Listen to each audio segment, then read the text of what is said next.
Herat, Lashkar Gah and Kandahar saw continued clashes on Sunday. The Taliban have made rapid rural gains since it was announced almost all foreign troops would go by September. But the fate of these key cities could be crucial amid fears of a humanitarian crisis and how long government forces will be able to hold out. The fundamentalist Islamist militia is already thought to have captured up to half of all Afghanistan's territory, including lucrative border crossings with Iran and Pakistan, but it has yet to take a provincial capital.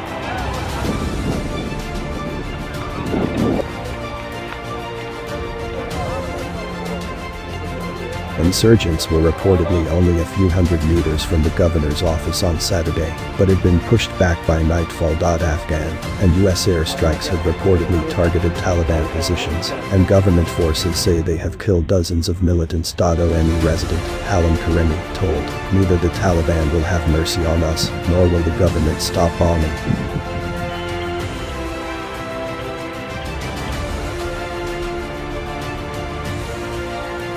The Taliban's firm focus is now on Afghanistan cities. The situation is fluid, but Lashkar Gah, capital of Helmand province where many US and British soldiers lost their lives, looks the most vulnerable right now. Pro-Taliban social media accounts have uploaded videos of their fighters in the heart of the city. Afghan special forces are being sent in to help push them back, but one local resident told us, even if that does end up happening, the Taliban's advance is a powerful assertion of their strength. The militants are understood to have taken up some positions in the homes of ordinary families, which will make it harder to dislodge them. More lengthy and bloody fighting looks to be ahead.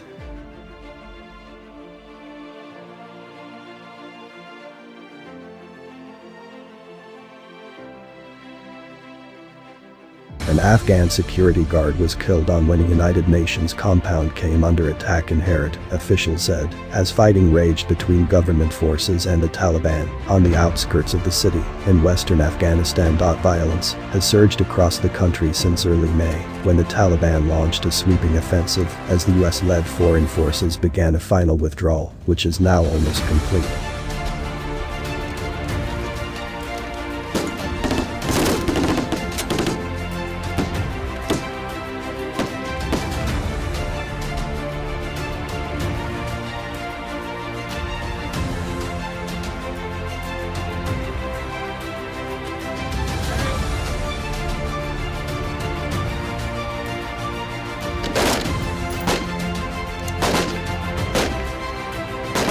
Taliban have seized several districts on the outskirts of the city, as well as 2 border crossings in Herat province adjoining Iran and Turkmenistan, as they continue a sweep across the country. On Friday, the Taliban clashed with government forces on the outskirts of Herat city, the provincial capital, forcing many families to flee. Residents said during the fighting, the UN's main compound in Herat came under attack by rocket-propelled grenades and gunfire, a statement issued by the United Nations Assistance Mission in Afghanistan, UNAM, said.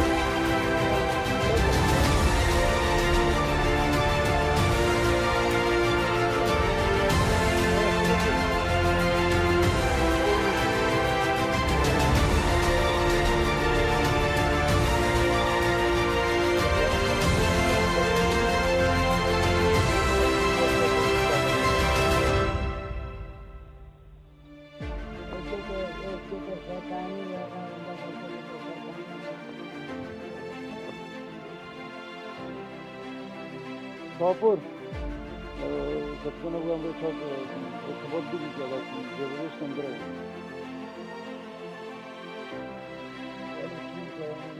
This attack against the United Nations is deplorable, and we condemn it in the strongest terms, said Deborah Lyons, the United Nations Secretary General's Special Representative for Afghanistan. Anana said the attack was carried out by anti-government elements. It said, however, that the area where the compound is located was the scene of heavy fighting between the Taliban and government forces. The United Nations in Afghanistan is a civilian entity focused on supporting peace efforts, promoting the rights of all Afghans, and providing humanitarian and development assistance, Sullivan said.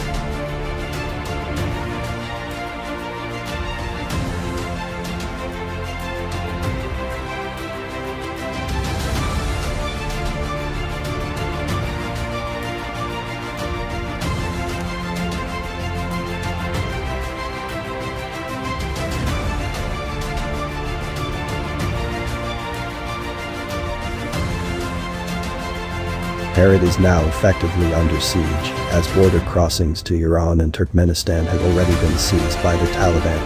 The airport had been the only way out. Advertisement many in the city are now preparing for a worst-case scenario of militants in their homes and workplaces. My boss gathered his employees this morning and asked us to take important documents home, fearing the Taliban would burn them or use them to find and target staff of government employees. Told Taliban has swept across Afghanistan since launching a campaign in May, seizing swathes of rural territory. Its forces did not initially target major cities, but are now threatening several beside Herat.